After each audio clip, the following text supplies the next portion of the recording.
Magandang araw, Bagong Pilipinas. Ako ang inyong alagad ng batas, tagataguyod ng Balitang Pulis. Ako po si Patrolwoman Rosemia Marquez mula sa Manila Police District ng NCRPO. Maghahatid sa inyo ng tamang balita, kwento ng pulis at serbisyo para sa mamamayan. At ito ang PNP News Online, ang pangunahing balita ng Police News Network, alagad ng batas, tagataguyod ng Balitang Pulis.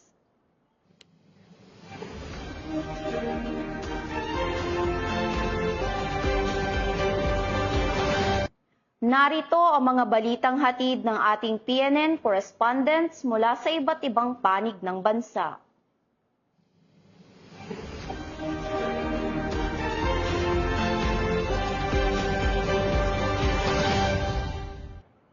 There is no place for hazing or any form of abuse of the Philippine National Police. Those who violate the law will be held accountable without exception.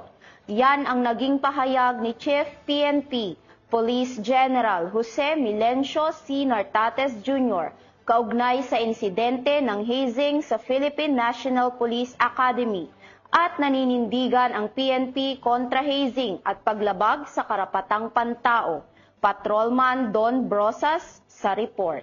Walang puwang sa Philippine National Police ang hazing, pang-aabuso at paglabag sa karapatang pantao. Ito ang paninindigan ng organisasyon kasunod ng pagsasampa ng kasong kriminal laban sa mga sangkot sa hazing incident sa Philippine National Police Academy noong 3 ng Abril. Binigyang diin ni PNP Chief Police General Jose Milencio Nartates Jr. na sino mang lalabag sa batas ay papanagutin ng walang sinasanto. Aniya, malinaw itong patunay na seryoso ang PNP sa pagpapatupad ng disiplina, pananagutan at paggalang sa dignidad ng bawat isa sa loob ng hanay ng kapulisan.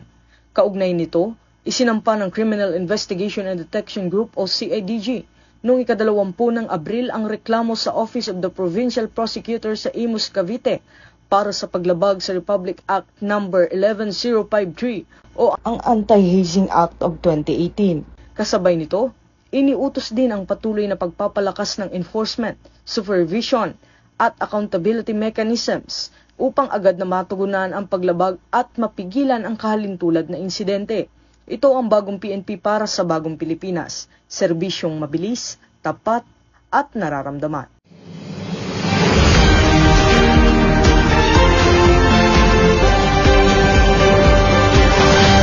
Maraming salamat, Patrolman Brosas. Upang mas palakasin ang police visibility at serbisyo publiko, bagong patrol cars ipinamahagi sa Police Regional Office 10. Ilan sa mga tatanggap ay ang Valencia City Police Station, Tourist Police ng Camiguin, Cagayan de Oro City at Iligan City Police Office. Magbabalita dyan si Patrolwoman Jane Rose Buhol. Formal na ipinamahagi ng Police Regional Office 10 ang 5 bagong troop carriers sa iba't ibang unit sa rehiyon sa ginanap na blessing at turnover ceremony noong Abril 20, 2026 sa Camp Alagar, Lapasan, Cagayan de Oro City. Ang mga sasakyan na personal carrier Mitsubishi Triton ay may kabuuang halagang 10.75 million pesos at ipinagkaloob ng National Headquarters sa ilalim ng pondo para sa fiscal year 2024. Ipinamahagi ang unit sa Valencia City Police Station, Tourist Police Unit ng Camiguin, Cagayan de Oro City Police Office at Iligan City Police Office upang higit na mapalakas ang police visibility at response capability, partikular sa mga tourist area at malalayong komunidad. Ayon kay Police Brigadier General Christopher N. Abrahano, makatutulong ang mga bagong sasakyan sa mas mabilis at epesyenteng pagtugon sa mga insidente, gayon din sa pagpapaigting ng patrol operations sa buong Northern Mindanao. Dagdag pa ng opisyal, inaasahang pangangalagaan at gagamitin ng wasto ng mga unit ang mga sasakyan upang higit na mapabuti ang serbisyo sa publiko at mapanatili ang kapayapaan at kaayusan sa rehiyon. Mula dito sa inyong higalang pulis, Regional Office 10 Public Information Office, Ako ang inyong PNN correspondent, Patrolwoman Zane Rose Bohol, alagad ng batas, tagataguyod ng Balitang Pulis. Maraming salamat, Patrolwoman Bohol. Lalaking nagtangkang tumalon sa tulay sa Ganano sa Isabela, nasagip na mga rumispondeng pulis. Patrolwoman Maria Senyora Agbuya, magbabalita. Mabilis at maagap na rumisponde ang mga tauhan ng Alicia Police Station kaugnay sa isang insidente ng tangkang pagpapakamatay ng isang binata sa Ganano Bridge noong ika-20 ng Abril taong kasalukuyan bandang alas 10 ng gabi sa Barangay San Antonio, Alicia, Isabela. Ayon sa ulat, isang concerned citizen ang tumawag sa PNP hotline upang i-report ang insidente dahilan upang agad na rumisponde ang mga pulis sa lugar. Sa kanilang pagdating, nadatnan nila ang isang individual na nagbabantang tumalon mula sa tulay. Kaagad namang nakipag-ugnayan ng Alicia PNP sa Bureau of Fire Protection at Municipal Disaster Risk Reduction and Management Council ng Alicia upang magsagawa ng rescue operation. Sa isinagawang operasyon, isang pulis ang buong tapang na lumapit sa nasabing individual upang kausapin at pakalmahin ito. Sa pamamagitan ng mahinahon at makataong pakikipag-usap, matagumpay na napigilan ang tangkang pagpapakamatay at nailigtas ang buhay ng biktima na kinilalang si alias Alvin, 22 anyos, residente ng Barangay Magsaysay, Alicia, Isabela. Kaagad ding isinailalim ang nasabing individual sa kaukulang pag-aalaga at patuloy na minomonitor upang matiyak ang kanyang kaligtasan at kalusugan. Samantala, muling pinatunayan ng Alicia PNP ang kanilang dedikasyon hindi lamang sa pagpapatupad ng batas, kundi pati na rin sa pagprotekta at pagligtas ng buhay ng bawat mamamayan. Ayon kay Police Colonel Manuel B. Bringas, Provincial Director ng Isabela Police Provincial Office, patunay ang insidenteng ito na ang kapulisan ay hindi lamang tagapagpatupad ng batas, kundi tagapagligtas din ng buhay. Sa maagap at makataong aksyon, ang Bringas Model, Act Fast, Act Smart at Act with Integrity, na iwasan ang trahedya at natiyak ang kaligtasan ng mamamayan. Ito po si Patrolwoman Maria Senyora Jimenez Agbuya mula sa Isabela Police Provincial Office, nag-uulat para sa bagong PNP, para sa bagong Pilipinas na may serbisyong mabilis, tapat at nararamdaman. Maraming salamat, Patrolwoman Agbuya. Upang mas mapalakas ang ugnayan ng pulis at komunidad at masiguro ang seguridad sa kanilang nasasakupan, bagong Police Community Precinct ng Tadian Municipal Police Station binuksan na. Ibabalita yan ni Police Corporal Marjorie Ngitew. Pagpapatibay ng ugnayan sa komunidad, bagong Police Community Precinct ng Tadyan nabuksan. Pinalakas ng Tadyan Municipal Police Station ang pakikipag-ugnayan nito sa komunidad sa pamamagitan ng inaugurasyon at pagbabasbas ng bago nitong Police Community Precinct sa Sitio Tumpakan, Barangay Kagubatan, Tadyan Mountain Province noong April 17, 2026. Inilalapit ng bagong PCP ang serbisyong pulisya sa mamamayan. Pinapabuti nito ang accessibility, pinapabilis ang oras ng pagtugon at pinatitibay ang tiwala sa pagitan ng pulisya at komunidad. Magsisilbi itong pasilidad sa 6 na barangay at ito ay ang Kadadanan, Dakudak, Lenga, Pandayan, Kagubatan at Banaaw ng Tadyan.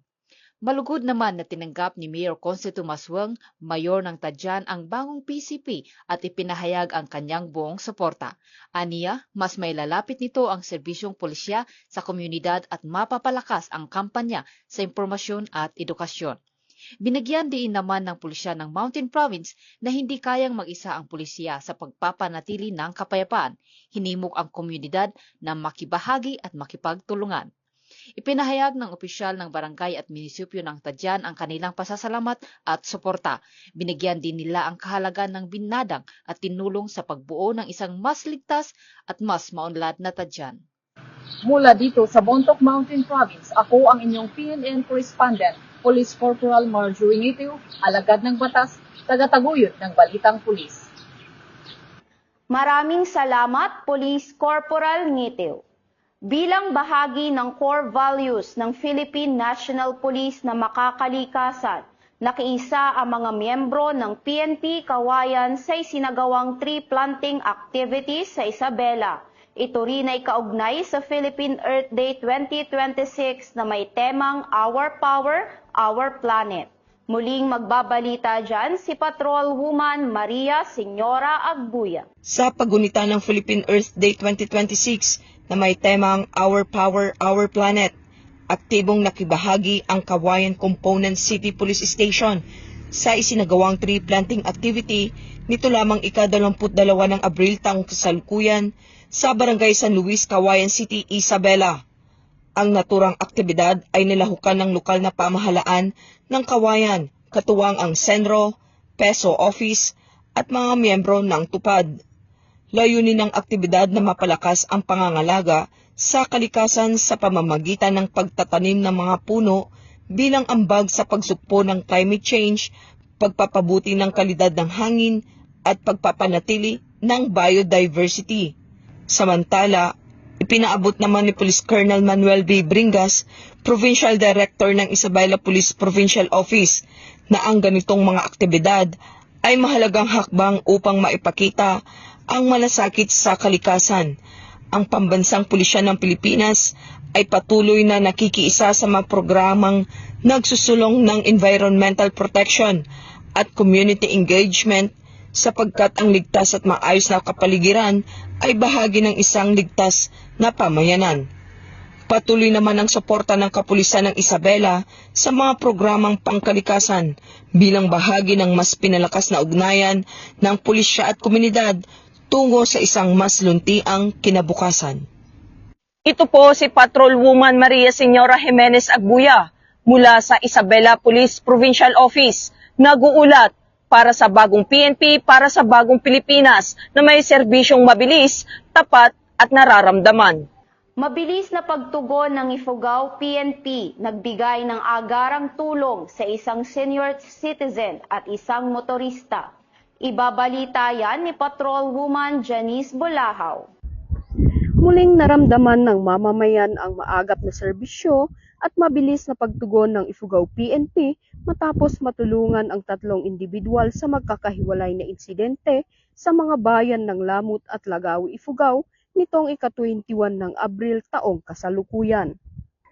Sa bayan ng Lamut, isang motorista ang tinulungan ng mga tauhan ng Lamut Municipal Police Station matapos tumagilid ang minamaneho nitong kulong-kulong sa Poblacion West, dulot umano ng mekanikal na problema. Agad na rumesponde ang mga pulis at nagbigay ng kinakailangang tulong upang matiyak ang kaligtasan ng motorista na kalaunay nakapagpatuloy sa kaniyang paglalakbay.